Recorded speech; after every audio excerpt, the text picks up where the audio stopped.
Welcome into the San Francisco 49ers Report right here on Chat Sports. I'm Chase Sr. Really excited for today's show because on the docket, a conversation, a Super Bowl 58 preview with former NFL offensive lineman and current NFL analyst Ross Tucker, which really sets the foundation for the lead up to Super Bowl 58 in Las Vegas. And among the things that we talked about on the show, this 49ers epic, heart-throbbing playoff run up to this point. I asked him about Brock Purdy for him to provide his analysis on him.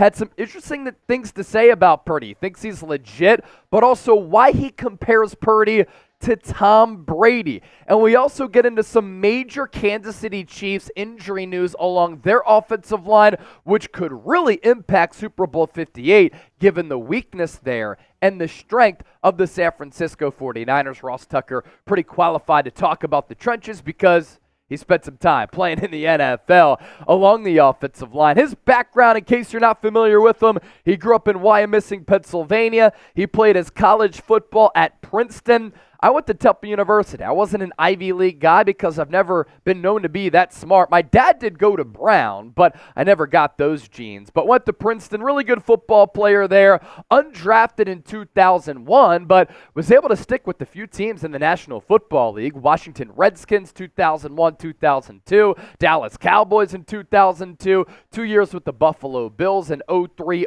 04, New England Patriots with Bill Belichick, 2005, 2006, the Browns for a year, and then the Redskins, where his NFL career got started. His career was cut short because of a neck injury in 2007, but he has had a very successful post-playing career in the broadcasting industry. He does some color commentating, doing some NFL games for CBS Sports, college football games as well, and then you can hear him on a bunch of podcasts, fills in often for the Dan Patrick Show. He's also on Westwood 1, Audacy, and he's really just seen everywhere. So really excited to have him on the show here today to talk Niners, talk Chiefs, and Super Bowl 58. And a programming alert, I've said this a couple of times here on the show, but I will be in Las Vegas providing you with the best Niners Super Bowl coverage in the lead up to Super Bowl 58. We have so many great things planned right here on the 49ers Report. You can expect player interviews,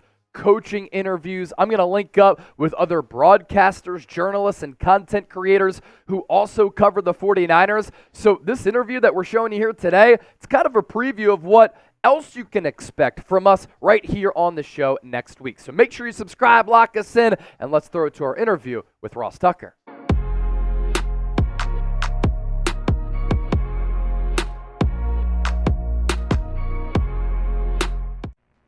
Joined now by former NFL offensive lineman and current NFL analyst Ross Tucker, here to preview Super Bowl 58 between the San Francisco 49ers and the Kansas City Chiefs in Las Vegas. Ross, what do you make of this Niners run from a national perspective covering this game?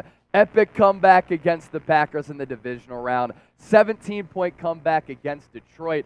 It's been heart-throbbing, it's been thrilling, and now San Francisco, really to me, the best team in the NFC from start to finish, representing the NFC in the Super Bowl. Well, it's wild because I know, Chase, we all know and have seen all those stats about Kyle Shanahan and the Niners and their inability to come from behind and the way they've struggled when they've been behind late in games, and then they just totally flipped the script these last two games. It's wild. I'm not sure they were the better team these last two games. They certainly didn't control the action, but they made the critical plays late in the game that they had to win, and their opponent didn't, and that's ultimately all that matters. I go back to that Packers game. I feel like I could remember maybe like 6 plays off the top of my head. Savage drops the interception. Keyshawn Nixon drops the interception. The bad spot on the first Jordan Love quarterback sneak, and then you've got the 3 misses by Love in the fourth quarter.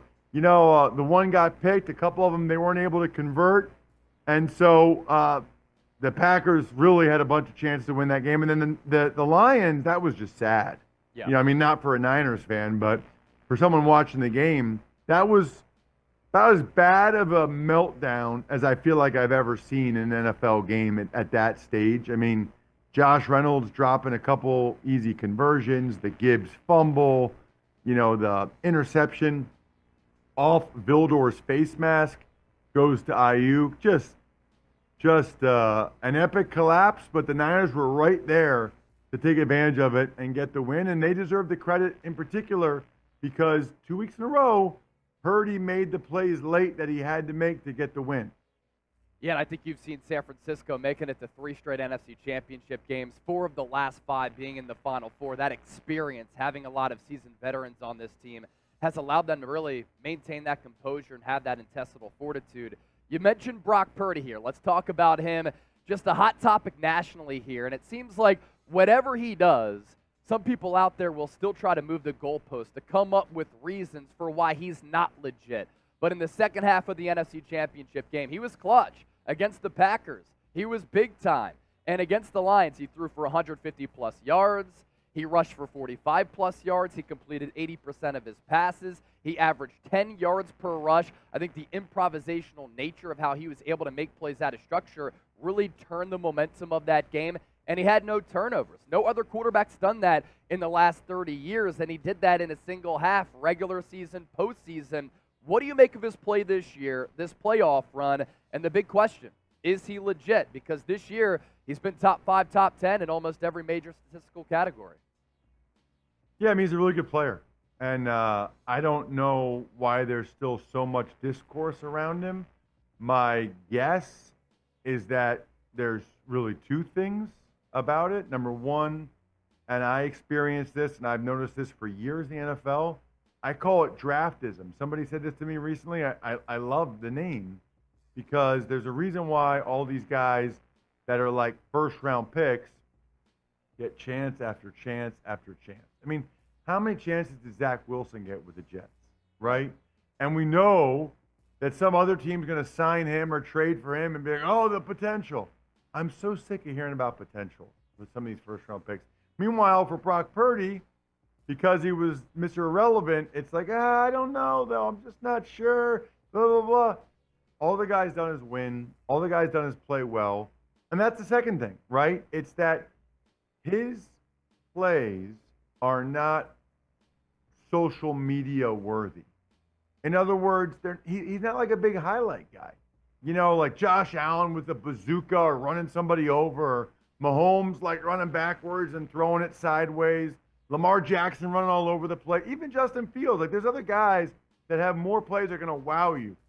Purdy is like Brady on some level in that you're not going to be wowed because he throws the ball to Wes Welker, or in this case, Deebo Samuel on a 7-yard in cut, right? Like that doesn't wow you, but when you consistently throw the ball to the right guy at the right time at the right place, that's winning football.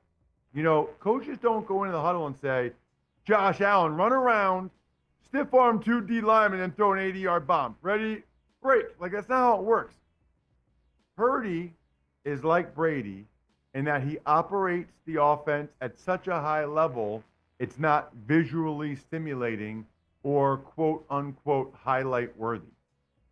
Touch accuracy, processing, sometimes things that you can't teach, and I think Purdy really excels with that at an extraordinarily high level. You played offensive line at the NFL level, so I want to hit you with your specialty. Joe Thuney, Chiefs guard, possible torn pec, long shot to play in the Super Bowl. Niners, as we know, a lot of capital invested in that defensive line. Javon Hargrave, Eric Armstead, Nick Bosa. They trade for Chase Young. How could the Niners' defensive line going up against a banged-up Chiefs offensive line really impact this game coming up on Sunday for the Super Bowl?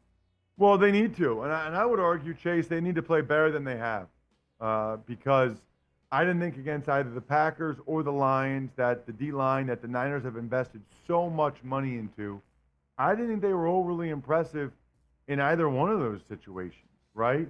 And now they're going against a Chiefs team that I don't think will have Joe Thuney. That means Nick Allegretti at left guard, and he's kind of a plugger, kind of a Ross Tucker type, if you will, where he can get the job done, but you wouldn't want him to be doing that much one-on-one pass protection against really good rushers. I thought the Chiefs protected him for the most part pretty well in the AFC Championship game. He did get beat by Matabike for 1 sack, and that's going to happen if he's isolated one-on-one. What happens is the guy on the other side, Trey Smith, he has to play very well, and the Niners have to win that one-on-one matchup because they're going to have Creed Humphrey helping Allegretti a lot. Yeah, if you don't get to Patrick Mahomes, you're just going to be able to carve you up. We saw really the formula to beat Mahomes in Super Bowl 55 when the Bucs generated the most pressures on a quarterback in Super Bowl history as Patrick Mahomes is running for his life. I know you're a beer aficionado. I am as well. The show me your beer movement. You got a go-to beer for Super Bowl week? Well, yes, because, I don't know what they have in Vegas, but my go-to beer is Labatt Blue Light, and there's a couple of different reasons for that. One is it's a sponsor, and two is, though, that's all we drank, man, Chase, when I played for the Bills. Nice. Like, I was there for 3 years, and we would get wings or chicken fries, and the whole table would be Labatt Blue Light. And so I really grew to love it. It's my favorite light beer. I also like IPAs, so you'll see me having some IPAs for sure. So I've been a good boy the last week and a half. I'm saving it all up for Vegas next week. Football, beers, that's what we do here on the 49ers Report, and it just makes so much sense. Ross, thanks for joining the show. Yeah, my pleasure. Thank you for having me. Well, you know, it's also pretty damn good. My Front Page Story. Tell us more about them before you hop on out of here. Dude, greatest gift ever. Look at this thing. Look at Valentine's Day is coming up. Nobody knows what to get their significant other, right? Flowers or a gift card. Change it up for once. MyFrontPageStory.com. Talk to a writer for 10 minutes while you're driving home from work. They write the most unbelievable story about your significant other. Look at it. It looks like it's framed, cover of the newspaper. Absolutely beautiful. And just to be able to say, hey, honey, I wanted something special, so I had a story written about you. Like, that's so money, it's not even funny. You what? Like, they're always like, what? You had a story written about me? Yes, I had a story written about you. It's incredible. MyFrontPageStory.com. MyFrontPageStory.com. That's the perfect gift right there. Ask my girlfriend. Sometimes I don't know what to get her for Valentine's Day. Ross, it's great to connect with you. Going to Super Bowl Radio Row. If I see you there, I'll say what's up, and thanks so much for hopping on Eagles Now. That is awesome. You better, Chase. I've seen you on social media. Make sure you say hi. I want to meet you in person. Cool, we'll do.